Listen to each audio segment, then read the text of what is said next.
ये है आज के दिन का सेकंड एपिसोड। अगर आपने इससे पहले का एपिसोड चेकआउट नहीं किया है तो ऊपर आई बटन में आपको लिंक दिख रहा होगा, पहले जाकर आप उसे जरूर से चेकआउट कर लेना एंड देन उसके बाद इस सीरीज से कंटिन्यू करना। तो चलो अब बिना ज्यादा देरी करे अपने एपिसोड को जल्दी से स्टार्ट कर लेते हैं। एपिसोड की स्टार्टिंग में हम देखते हैं अपना फ्रांसिस उस मिरर ग्लास को देखते हुए शौक होकर बोलता है, आखिरकार ये क्या है? ये मिरर तो बिल्कुल उस मिरर जैसा है जो कि मुझे कमांडर डायलन ने दिया था। फिर उसके बाद यहाँ पर वॉरियर खुश होते हुए बोलती है, क्या तुम्हें पता है कि आखिरकार ये किस काम आता है? खैर चलो छोड़ो, तुम इसे जल्दी देख लोगे। एंड इतना बोलने के साथ यहाँ पर वो वॉरियर उस मिरर के साथ किसी चीज को स्कैन करती है, जिसके बाद हम देखते हैं वहाँ पर अचानक से ही एक सीक्रेट डोर ओपन हो जाता है। ये तो एक सीक्रेट चैम्बर है ना? फ्रांसिस शॉक होते हुए बोलता है, जिसके बाद वो देखता है अपनी पास्ट मेमोरीज में जहाँ पर उसकी मदर उसे समझाती है, फ्रांसिस क्या तुम मेरे साथ छुपन छुपाई खेलना चाहोगे? अगर तुम मुझे ढूंढ लेते हो तो मैं तुम्हें तुरंत एक बढ़िया खाना खिलाऊंगी, लेकिन हाँ अगर तुम हार जाते हो तो हम वो बढ़िया खाना लंच में खाएंगे। और वहीं अपना छोटा फ्रांसिस भी खुशी खुशी हाँ कर देता है, मेरी मॉम सबसे अच्छी हैं, मुझे कुछ बढ़िया जरूर मिलेगा चाहे मैं उन्हें ढूंढूं या फिर नहीं। लेकिन जो मेरे फादर हैं वो मुझे कुछ भी नहीं देते। लेकिन अभी प्रेजेंट मोमेंट में फ्रांसिस बताता है, लेकिन मुझे मेरी मदर कभी भी नहीं मिली, तो इसका मतलब वो इस सीक्रेट चैम्बर में थी। एंड उसके बाद फिर यहाँ पर वो वॉरियर फ्रांसिस से बोलती है, तुम हैरान लग रहे हो, मुझे भी पहली बार आकर यहाँ पर ऐसा ही लगा था, क्योंकि मुझे भी उम्मीद नहीं थी कि यहाँ पर खंडरों में या फिर मोस्टर मेफिड्स जैसी जगहों पे कुछ ऐसी जगह भी मिल सकती है। जिसके थोड़ी देर बाद फिर हम देखते हैं यहाँ पर वो सभी इस टनल के अंदर आ जाते हैं, जहाँ पर पीछे की तरफ चलता हुआ अपना फ्रांसिस बोलता है, तुमने मोस्टर मेफिड्स को भगाने वाली चीजें आखिरकार यहाँ पर क्यों लगाई हैं? क्या तुम्हें डर नहीं लगता कि लोग इस जगह को ढूंढ लेंगे और साथ ही साथ इसे बर्बाद भी कर देंगे? जितना सुनने के बाद यहाँ पर वॉरियर बोलती है, ये जो इन्फॉर्मेशन है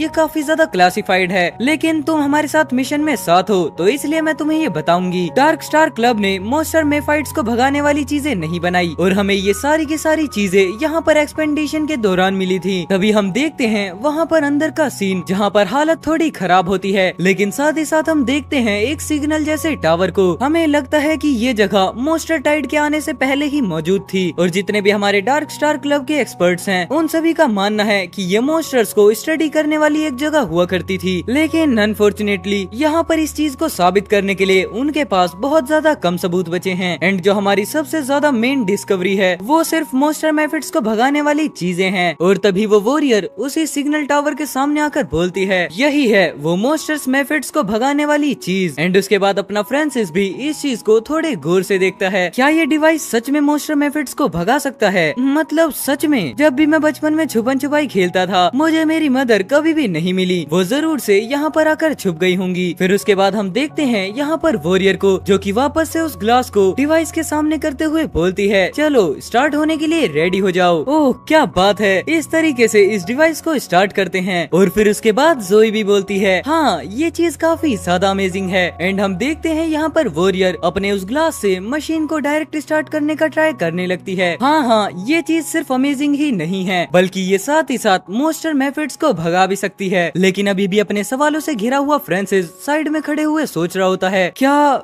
मेरी मदर ने इसे बनाया है? शायद से मुझे यहाँ पर कोई सुराग मिल जाए। लेकिन तभी हम देखते हैं वो डिवाइस अचानक से ग्लो करने लगता है। ओह तो क्या इसका मतलब ये स्टार्ट हो चुका है? एंड फिर हम देखते हैं वहाँ के आसपास के नेचर को जो कि धीरे धीरे पिंक और पर्पल होना स्टार्ट हो जाता है। और फिर हमें वहाँ पर साकुरा ट्री जैसे लीव्स भी देखने के लिए मिलते हैं। मोस्टर मेफिड्स को भगाने के बजाय ये सिर्फ प्यूरिफाई कर रहा है। लेकिन उसके बाद हम देखते हैं यहाँ पर एक मीटर को जो की धीरे धीरे रेड की तरफ बढ़ रहा होता है। एंड उस डिवाइस को देखने के बाद यहाँ पर वॉरियर बोलती है, चलो ये काम कर रहा है और अब हम लोग यहाँ पर ब्रेक ले सकते हैं और अब मैं यहाँ पर अपने घाव पर ध्यान देने का मौका लूंगी। एंड फिर उसके बाद यहाँ पर अपना फ्रांसिस बोलता है, मुझे सच में नहीं पता था कि तुम्हें चोट लग गई है। उसके जवाब में यहाँ पर वॉरियर बोलती है, मुझे कैसे चोट नहीं लगती, मैं तो सिर्फ एक जूनियर ग्रैंड वॉरियर हूँ और उस बी लेवल के मोस्टर ने मुझ पर हमला किया था। लेकिन वहीं दूसरी तरफ तुमने उसे मार डाला और तुम्हें जरा सी भी चोट नहीं आई। अगर सच में मैं तुम्हारी तरह इतनी ज्यादा पावरफुल होती तो मैंने ये काम अकेले ही पूरा कर लिया होता, जिसके बाद मुझे तुम्हारी मदद की जरूरत तो नहीं पड़ती। लेकिन तभी वो फिर पीछे की तरफ पलटते हुए बोलती है, क्या तुम्हें नहीं लगता कि जब मैं अपने क्लोथ्स को टेक ऑफ कर रही हूँ तो तुम्हें घूम जाना चाहिए? लेकिन तभी अपना फ्रांसिस ब्लश करते हुए घूम कर बोलता है, तुम मुझसे बस कह सकती थी। लेकिन वहीं साथ ही साथ हम देखते हैं वॉरियर को जो कि एक छोटी स्माइल के साथ बोलती है, हाँ वो क्यूट है। एंड तभी हम देखते हैं वापस से बाहर का सीन जहाँ पर हमें बताया जाता है जो मोस्टर मेफिड्स है वो प्यूरिफाई हो रहा है और जितने भी यहाँ पर मोस्टर्स धीरे धीरे धीरे बाहर निकल रहे थे वो सभी वापस से अंदर जाने लगते हैं। लेकिन तभी हम देखते हैं कोई बोलता है, कोई अनजान टोन में बोलता है, पता लगाओ क्या आखिरकार यह प्यूरिफिकेशन किस वजह से हो रहा है, जाओ जल्दी से और अब उस खतरे का पता लगाओ और उसे वहीं के वहीं मार डालो। लेकिन तभी अपना सीन शिफ्ट होता है और हम देखते हैं वापस से उसी टनल के अंदर मीटर को, जो कि अब रेड से धीरे धीरे ग्रीन की तरफ बढ़ने लगता है। और वहीं उस मीटर को देखकर वॉरियर बोलती है मॉन्स्टर मेफिट्स 2 से 3 दिन में फैलना बंद हो जाएगा। जिसके बाद फिर जोई बोलती है हाँ ये डिवाइस काफी ज्यादा बढ़िया है, मैं तो ये जानकर काफी ज्यादा शौक होंगी कि आखिरकार इसे किसने बनाया है। हाँ जोई तुमने बिल्कुल ठीक कहा, क्योंकि जिसने भी इस डिवाइस को बनाया होगा वो जरूर से एक जीनियस होगा। और जितने भी हमारे एक्सपर्ट्स हैं उन सभी का मानना है कि उस जीनियस की मौत मॉन्स्टर टाइड से लड़ते हुए हो गई थी। बट वहीं हम देखते हैं फ्रांसिस को, जो कि यहाँ पर इन बातों को सुनकर सोच रहा होता है नहीं मेरी मदर की डेथ मॉन्स्टर टाइड में बिल्कुल भी नहीं हुई थी, उनकी मौत उससे पहले ही हुई थी। लेकिन तभी हम देखते हैं यहाँ पर अचानक से अलार्म बजने लगते हैं, अलर्ट। और वहीं हम देखते हैं बाहर का सीन जहाँ पर काफी सारे मॉन्स्टर्स बिल्कुल फ्री हो चुके होते हैं। डैम इट मॉन्स्टर्स अंदर तक आ गए हैं। जिसके बाद फिर वॉरियर बोलती है आखिरकार उन बास्टर्ड्स को इस जगह के बारे में कैसे पता चला, हम उन्हें इस जगह को बर्बाद करते हुए नहीं देख सकते, वरना मॉन्स्टर मेफिट को भगाने की हमारी सारी कोशिशें बिल्कुल बेकार हो जाएंगी, हमें जरूर से उन्हें रोकना होगा। बट उसके बाद अपना फ्रांसिस वॉरियर से बोलता है नहीं तुम्हें अभी चोट लगी है और अगर तुम वहाँ पर जाओगी तो तुम जरूर से मारी जाओगी, बस चलो अब तुम उन्हें मुझ पर छोड़ दो। एंड हम देखते हैं यहाँ पर अपना फ्रांसिस ये सब कुछ बोलते हुए काफी ज्यादा सीरियस होता है। और एंड वेल इसके साथ यहाँ पर ये वाला एपिसोड खत्म होता है और अब बढ़ते हैं नेक्स्ट वाले एपिसोड की तरफ को। सो नेक्स्ट एपिसोड की स्टार्टिंग होती है और हमें बताया जाता है वो जो मेफाइट्स नाम का मॉन्स्टर है वो वापस से फिर से फैल रहा है। एंड वहीं पर हम देखते हैं अपने फ्रांसिस को, जो कि उसी टनल में भागते हुए बोलता है वो सभी मॉन्स्टर अब बस किसी भी मिनट अंदर घुस आएंगे और मुझे अब यहाँ पर उन्हें अंदर नहीं आने देना। एंड फिर उसके बाद हम देखते हैं फ्रांसिस के कान में एयरबड से आवाज आती है ध्यान रखना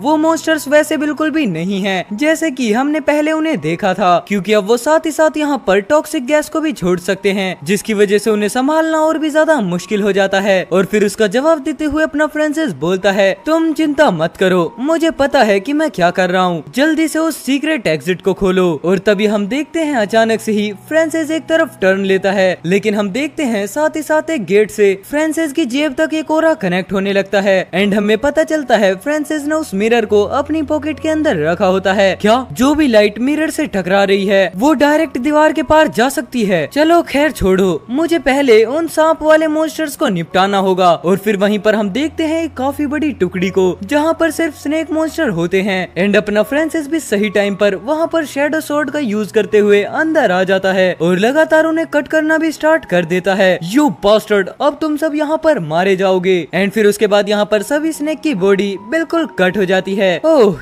ये तो काफी ज्यादा इजी था, क्योंकि मुझे तो सच में ये लगता था कि ये जो मॉन्स्टर्स हैं वो और भी ज्यादा स्ट्रोंगर होंगे। जिसके बाद फिर फ्रांसिस उस स्नेक मॉन्स्टर को देखता है, अच्छा तो इन स्नेक मॉन्स्टर की आंखें भी नहीं हैं। और यहाँ पर वो सारा सीन एक कैबिन में बैठी हुई जोई और वो वॉरियर देख रही होती हैं। जोई क्या तुमने आज से पहले कभी भी ऐसे मॉन्स्टर्स को कहीं पर देखा है? उसका जवाब देते हुए जोई बोलती है नहीं कभी भी नहीं, ये जरूर से मैसिव मॉन्स्टर के फैलने के दौरान deep west abyss demon well से आए होंगे। जिसके बाद फ्रांसिस यहाँ पर उन्हें बताता है ये मॉन्स्टर्स भले ही दिखने में काफी ज्यादा अलग हों, लेकिन ये सच में वीक हैं और हमें अब उनसे कोई भी मेजर खतरा नहीं है। जिसके बाद वॉरियर बोलती है लेकिन फिर भी तुम्हें सावधान रहना होगा, आखिरकार मुझे ये बैड फीलिंग क्यों आ रही है, लगता है जैसे कि। लेकिन तभी बीच में बात कट होती है और हम देखते हैं बाहर का सीन जहाँ पर अभी तक सब कुछ पीसफुल था, वहाँ पर अचानक से आसमान में एक रेड आई अपीयर हो जाती है। मुझे ऐसा लग रहा है जैसे कि हमें कोई पीछे से देख रहा है। लेकिन वहीं पर अपना फ्रांसिस अभी भी फाइट करते हुए बोलता है मेरे यहाँ पर बस ये लगभग खत्म हो गए, क्योंकि जितना मैंने सोचा था ये तो उससे भी ज्यादा आसान थे। लगता है जो भी हमारा डर था वो बिल्कुल बेकार था। और वहीं पर वॉरियर भी राहत की सांस छोड़ते हुए बोलती है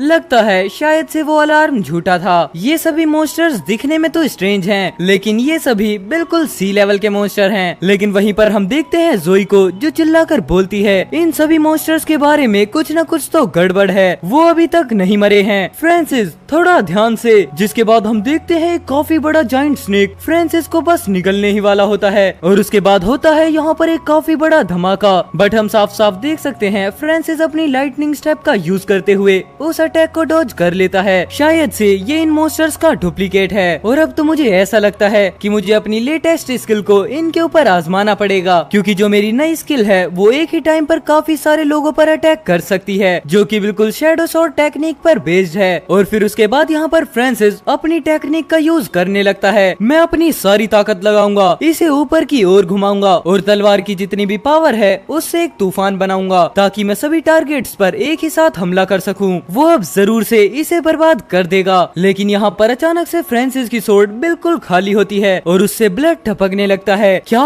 ये सब कुछ सिर्फ वर्चुअल बीइंग्स थे? एंड वहीं पर हम देखते हैं उन सभी मॉन्स्टर्स को जो कि धीरे धीरे एक स्नेक के अंदर कनेक्ट होने लगते हैं एंड फाइनली बनता है एक काफी बड़ा जाइंट स्नेक। आखिरकार ये किस तरीके का मॉन्स्टर है? नहीं, मैंने इन सभी को मारा था, मैंने उन्हें मारा था और वो वापस से जिंदा हो गए। एंड अब यहाँ पर वॉरियर भी काफी ज्यादा घबराने लगती है। बात इतनी ज्यादा सीधी नहीं है, ये कोई भी रेगुलर मॉन्स्टर्स नहीं है, तुम्हें पीछे हट जाना चाहिए। बट तभी हम देखते हैं वो स्नेक अपने फ्रांसिस पर एक अटैक कर देता है, जिसकी वजह से अपना फ्रांसिस यहाँ पर एक बैरियर टाइप केस के अंदर पैक हो जाता है। डैम इट, फ्रांसिस यहाँ पर उस चीज के अंदर फंस चुका है। तुमने सही कहा, ये बिल्कुल अलग सा क्रीचर मुझे यहाँ से नहीं जाने देगा और अब मुझे यहाँ पर फाइट करनी ही होगी। जितना बोलने के साथ यहाँ पर अपना फ्रांसिस केस के अंदर ही लाइटनिंग स्टेप का यूज करने लगता है एंड फाइनली वो स्नेक का बैरियर तोड़कर बाहर भी आ जाता है। लेकिन जो स्नेक है वो इस चीज से बिल्कुल भी खुश नहीं होता, जिसके बाद वो अपनी टेल से फ्रांसिस पर अटैक कर देता है। ये एक ऑर्डिनरी बी लेवल के मॉन्स्टर से काफी ज्यादा पावरफुल है। लेकिन और इतना बोलने के साथ फ्रांसिस रुकता है, जिसके बाद स्नेक मॉन्स्टर वापस से फ्रांसिस के आगे आकर खड़े हो जाता है। लेकिन ये मॉन्स्टर अपने एशियन स्कोर की बिल्कुल लिमिट तक पहुंच चुका है एंड तभी हम देखते हैं फ्रांसिस वापस से लाइटनिंग स्टेप का यूज करते हुए काफी सारे अटैक स्नेक के ऊपर कर देता है। एंड यहाँ पर अपने फ्रांसिस को इस तरीके से लड़ाई करते हुए देख जोई बोलती है वो एक बी लेवल के मॉन्स्टर से डील कर रहा है, ये काफी ज्यादा इम्प्रेसिव है। जहाँ पर साइड में खड़ी हुई वॉरियर भी बोलती है वो यहाँ पर सिर्फ एक बी लेवल का मॉन्स्टर नहीं है, क्योंकि वो उस विंग वाले मॉन्स्टर से भी काफी ज्यादा पावरफुल है जिसे हमने पहले देखा था। हालांकि जिस चीज ने मुझे सबसे ज्यादा शॉक किया है वो है उसका स्टेमिना। जिसके बाद फिर यहाँ पर वॉरियर फ्रांसिस की पास्ट मेमोरीज को सोचते हुए बोलती है देखो उसकी ब्रीथिंग कितनी ज्यादा स्टेबल है, इसका मतलब ये है कि अभी भी उसके अंदर काफी ज्यादा स्ट्रेंथ है। इतना सुनने के बाद यहाँ पर जोई सवाल करते हुए पूछती है तो क्या इसका मतलब ये है कि वो उस मॉन्स्टर को मार सकता है? नहीं, ये कहना थोड़ा सा मुश्किल है क्योंकि ये कोई भी ऑर्डिनरी मॉन्स्टर नहीं है। क्या तुम भूल गई कि आखिरकार ये अचानक से कैसे अपीयर हो गया था? लेकिन अब और हम वहीं पर देखते हैं फ्रांसिस को जो कि वापस से स्नेक की पूंछ को काट देता है, बट स्नेक वापस से खुद को रीजनरेट कर लेता है। क्या उसने खुद को वापस से रीजनरेट कर लिया? आखिरकार ये क्या है? अब यहाँ पर इस पावर को देखने के बाद जोई और वॉरियर भी काफी ज्यादा घबराने लगते हैं। लेकिन तभी हम देखते हैं एक मिस्टीरियस आवाज आती है, क्या तुम ही वो वजह हो जिसकी वजह से मैस्टिफ यहाँ पर प्यूरिफाई हो रहा है? बट अब यहाँ पर इस आवाज को सुनने के बाद फ्रांसिस अचानक से काफी ज्यादा शॉक हो जाता है। क्या वो मॉन्स्टर बोल सकता है? एंड वहीं पर हम देखते हैं वॉरियर को, ये बोल रहा है, ये तो काफी ज्यादा इंटेलिजेंट है, क्या ये एक ए लेवल का मॉन्स्टर है? और एंड वेल इसके साथ यहाँ पर ये वाले एपिसोड्स खत्म होते हैं। आई होप आपने एपिसोड को एंजॉय किया होगा। अगर एंजॉय किया है तो प्लीज वीडियो को लाइक कर देना, चैनल पर नए हो तो चैनल को सब्सक्राइब कर देना। अब मैं मिलता हूँ वापस से कल 4 और नए एपिसोड के साथ। तब तक के लिए take care, good bye and जय श्री राम सभी भाइयों को।